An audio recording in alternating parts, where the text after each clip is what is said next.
La raison pour laquelle très peu de patients réanimés in extremis racontent leur séjour en enfer est évidente, selon le Dr Rawlings.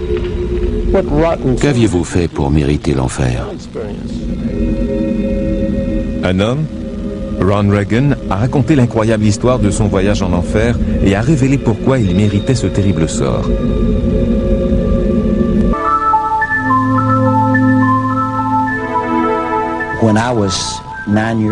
À l'âge de 9 ans, je vivais dans les montagnes du Tennessee. Nous étions très pauvres. Mon père n'était pas religieux, il était alcoolique et violent. Il passait son temps à crier, à jurer et à nous battre.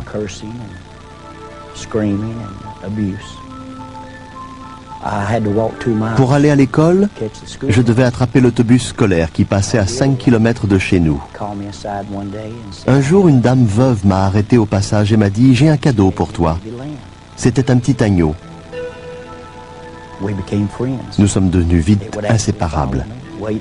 Le matin, il marchait à mes côtés et l'après-midi, il m'attendait près de l'arrêt d'autobus. Jusqu'à ce qu'un jour, il manque à l'appel.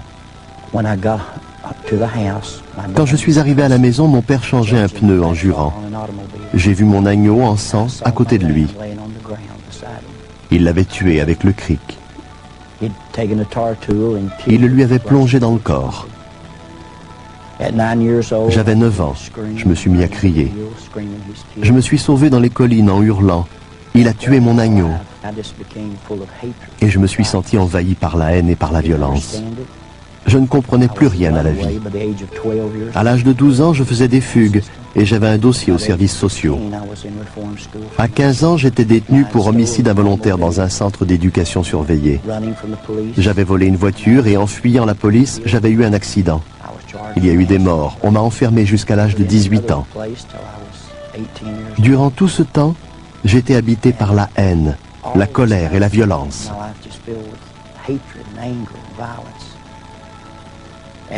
Entre-temps, j'ai tout de même fait la connaissance d'une jeune fille, Hélène.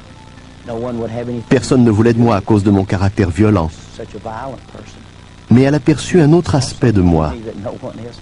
Et en 1964, nous nous sommes mariés. Elle avait 15 ans et moi 17. Nous n'avions pas d'argent, pas de travail, nulle part où habiter. Alors nous sommes partis à l'aventure. Nous dévalisions les débits de boissons et les stations-service en jouant à Bonnie and Clyde, je suppose. Peu après, ma vie sombrait dans la drogue et l'alcool.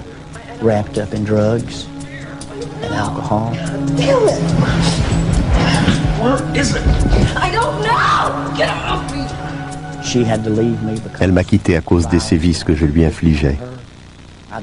Ça devait faire 8 ans que je traînais dans les rues d'Atlanta, en Géorgie. Je faisais partie d'un groupe de motards, les Iron Cross Bikers. Et je pensais que ce style de vie violent me convenait bien.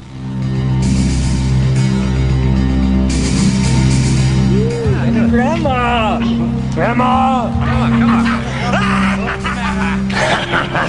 Come on! Get her this way! Get her this way! Get her this way! Come on! Come on! Yeah, I know. Grandma!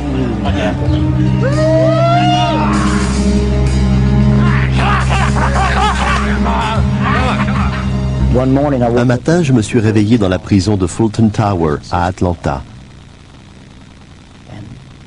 Ils m'ont dit, on n'en finit pas de t'arrêter pour coups, blessures et usage illégal d'une arme à feu.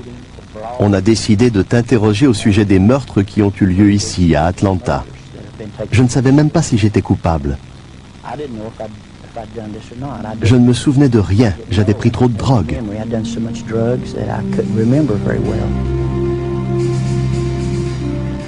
Le lendemain, tandis qu'on l'amène au tribunal, il s'enfuit par une porte dérobée et prend l'autobus jusqu'à Knoxville.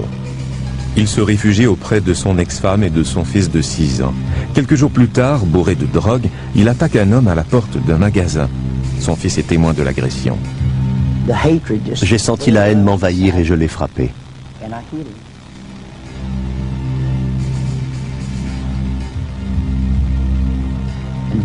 Il s'est relevé en tenant un tesson de bouteille et il s'est mis à me poignarder. J'ai levé mon bras gauche pour me protéger le visage et il m'a atteint au bras, tranchant le biceps, les ligaments et l'artère principale. Ensuite, il a tranché l'artère de ma jambe. Et le commerçant m'a dit, il faut aller à l'hôpital tout de suite, vous allez saigner à mort. Mon fils était là. Il n'avait que 5 ou 6 ans et il était bouleversé.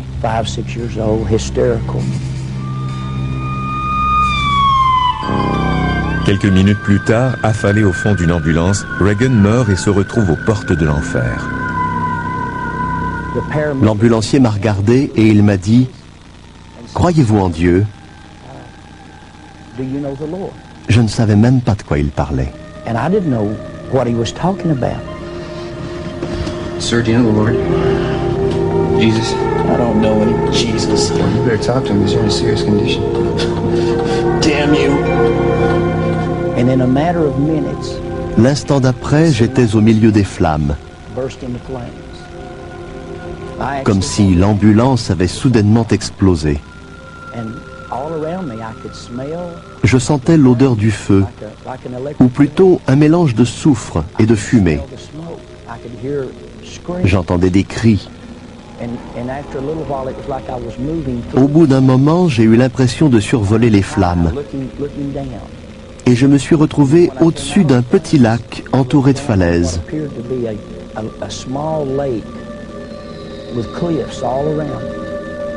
But the lake Le lac était en flammes and the lake et une was foule de gens y brûlaient. and they're screaming and they're burning. Ils brûlaient et hurlaient.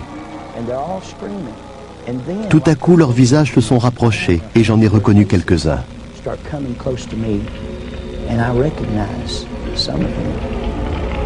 I see ones that have died. Certains d'entre eux étaient morts d'une surdose ou avaient pris le volant un soir d'ivresse. Robbery kills.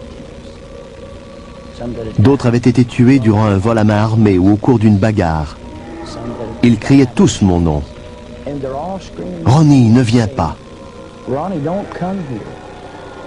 Tu ne pourras plus repartir. And I hear this, and I Je les smell entendais, this. je respirais cette odeur, I don't understand. mais je ne comprenais rien. Je ne connaissais pas encore la peur. Ma vie était remplie de violence et de haine. On m'avait tiré dessus, on m'avait poignardé, mais je n'avais jamais eu peur. À ce moment-là, j'ai sombré dans l'inconscience. Pendant des heures, des jours, des semaines, j'ai été incapable d'oublier cette vision. En sortant de l'hôpital, je me suis saoulé. J'ai pris de la drogue. Mais ça n'a servi à rien. Je n'arrivais pas à oublier. Dès que j'éteignais les lumières, je revoyais cet horrible spectacle.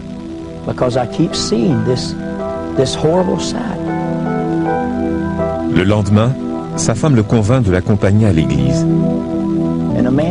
Un homme a pris la parole. Je ne connais rien à la religion, mais il s'est mis à lire l'Évangile selon Saint Jean, chapitre 1, verset 29.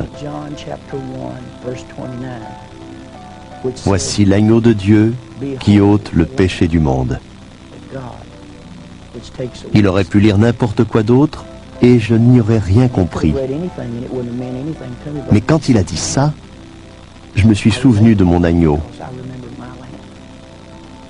Il a dit, Jésus est l'agneau de Dieu et il est mort pour racheter les péchés de l'humanité et nous sauver de l'enfer.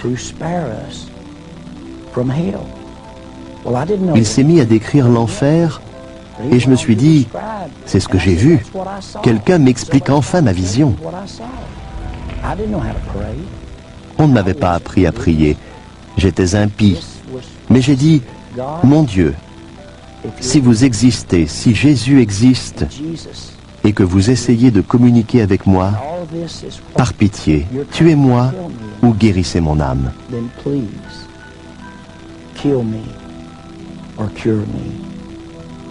Je ne peux plus vivre comme ça. Je suis un père indigne et un mauvais mari. Je n'arrive même pas à garder un emploi. Par pitié, tuez-moi ou guérissez mon âme. Ce matin-là, j'ai pleuré. Une digue s'est rompue en moi, libérant dans un torrent de larmes toute la haine, la colère et la violence que j'avais emmagasinées depuis l'âge de 9 ans.